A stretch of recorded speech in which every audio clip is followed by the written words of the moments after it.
Hello friends, I am Angel. So इस video में हम बात करने वाले हैं how to improve our math. अब मैथ का नाम सुनते डर लगता है ना कि यार मैथ कैसे होगा, मैथ तो हमारा स्टार्टिंग से ही वीक है तो अब कहाँ से ठीक हो जाएगा। मैथ में इम्प्रूवमेंट लाना हमारे लिए तो बहुत मुश्किल है, पर नहीं, ऐसा नहीं है। इस वीडियो में हम इसका सोल्यूशन फाइंड आउट करेंगे, देखेंगे अपनी प्रॉब्लम्स क्या क्या है मैथ में, क्या क्या बच्चों को प्रॉब्लम्स होती है, मुझे भी होती थी, आपको भी होती होंगी, कैसे अपनी मैथ मैंने इम्प्रूव करी और इसे आप भी कर सकते हैं।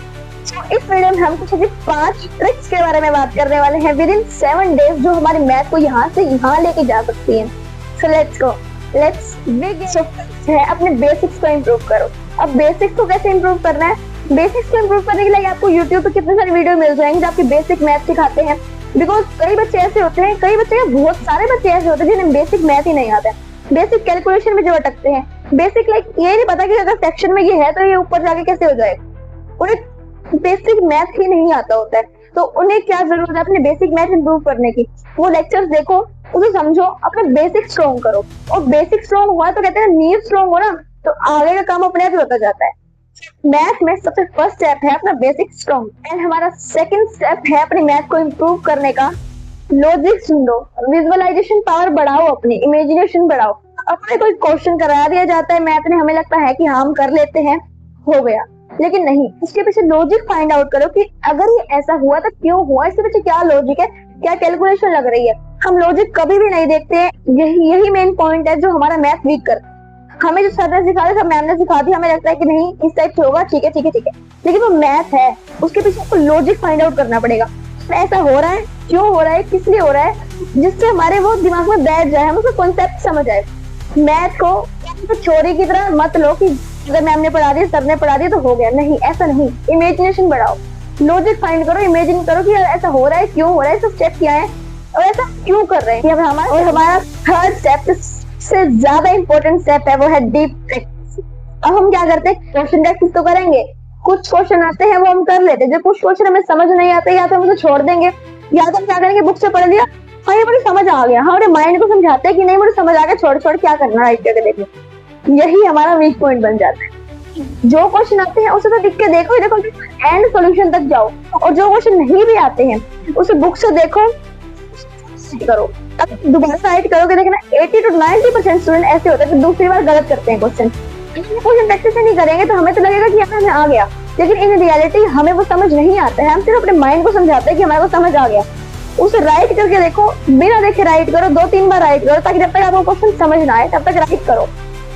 हमें लगता है कि हम टीचर पढ़ा रहे हैं, हम कैसे सोचेंगे कि हमें तो पता नहीं लगेगा कि ऐसा क्वेश्चन कैसे हो रहा है। अब कई क्वेश्चन ऐसे होते थे कि यार कोई क्वेश्चन हो रहा है, मेरे को ऐसा लगता था कि मेरा दिमाग चलेगा, ये क्वेश्चन मैं कैसे करूंगी, मेरा तो इतना दिमाग चल ही नहीं सकता। बट अब तो टीचर बता रहे हैं आपको, तो उस चीज का पैटर्न है, आपको पैटर्न सीखना है, लॉजिक लगाओ, एक चीज के पीछे लगाओ कि ऐसा क्यों हुआ। लेकिन अब इसलिए सोच लो कि ये लॉजिक मैं पहले से ही लगा रहे हो टीचर से पहले से, लेकिन वो नहीं हो, आपको टीचर पैटर्न बताएगा, आपको फिर उसको फॉलो करना है, उसके बाद उसका लॉजिक फाइंड आउट करना है। तो ये था हमारा फर्स्ट स्टेप, जिसमें हमें क्या क्वेश्चन प्रैक्टिस करनी है, वो डीप तरह से, ना कि ऊपर। हमारा फोर्थ स्टेप है पड़ा अवॉइड कैलकुलेटर। अब मैं ऐसा क्यों कह रही हूँ, बिकॉज़ जैसे बहुत सारे बच्चे होते हैं जो कैलकुलेटर यूज करते हैं, उस कैलकुलेटर की वजह से उनकी कैलकुलेशन, उनके सिली मिस्टेक्स होते हैं, उनकी कैलकुलेशन में मिस्टेक्स आ जाती है। हम क्या करेंगे, घर पे हमारे टीचर होमवर्क देता है, कैलकुलेटर से कर लो, फोन देख रहा है, बट वही फोन देख रहा है के चक्कर में ना, जो हम मेन एग्जाम के टाइम पे जो मिस्टेक करके आते हैं, जो सिली मिस्टेक करके आते हैं, वो तो फिर है ना, डर लगता है उससे। उसे अगर हमें इम्प्रूव करना है तो वो कैलकुलेटर को अवॉइड करना होगा। क्वेश्चन प्रैक्टिस करनी है तो खुद कैलकुलेशन भी करनी है, अपना एंड तक आंसर निकालना है हर तरह से। अगर मल्टीप्लाई करना, डिवाइड करना, कुछ भी करना है, खुद कैलकुलेशन करनी है, ना कि कैलकुलेटर का यूज। ये हमारा आजकल के टाइम पे सबसे बड़ा वीक पॉइंट बन रखा है कि हम कैलकुलेटर यूज कर लेते हैं। एंड हमारा फिफ्थ पॉइंट है पड़ा मिस्टेक नोटबुक अब मिस्टेक नोटबुक कैसे बनानी है?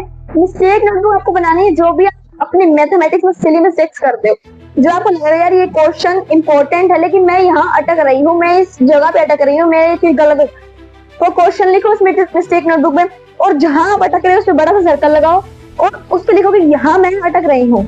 तो जब भी आपका एग्जाम के टाइम पे उसे रिवाइज करके जाना, मिस्टेक नोटबुक को देख के जाना, आपकी बहुत हेल्प करेगी। और आपको इंपॉर्टेंट क्वेश्चन भी लिखे होंगे उसमें, ये इंपॉर्टेंट क्वेश्चन है, यहाँ मैं अटक रही हूँ और ऐसा मेरे साथ होता है, तो वो मिस्टेक नोटबुक आपको बहुत ज्यादा मदद करेगी। अगर आपने ये 5 स्टेप फॉलो कर लिए तो आपको 7 डेज के अंदर मैथमेटिक्स में यहाँ से यहाँ जाने में कोई नहीं रोक सकता। सबसे पहले तो अपना बेसिक मैथ स्ट्रॉन्ग करो, बिकॉज बेसिक मैथ हमारे को अपनी नींव स्ट्रॉन्ग कर रहे हैं। नींव स्ट्रॉन्ग होगी तभी जाके हमारा हाई लेवल का मैथ हम कर पाएंगे।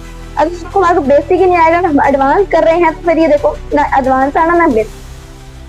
सो मैं मिलती हूँ आपसे नेक्स्ट वीडियो में, तब तक के लिए take care and bye bye. और हाँ, लाइक करे बिना मत जाना, शेयर करना, सब्सक्राइब करना और कमेंट करके बताना भी सही आपको 5 स्टेप कैसे लगे, अच्छे लगे, नहीं लगे और क्या इंप्रूवमेंट में कर सकती हूँ। तो थैंक यू सो मच, तब तक के लिए बाय बाय, थैंक यू।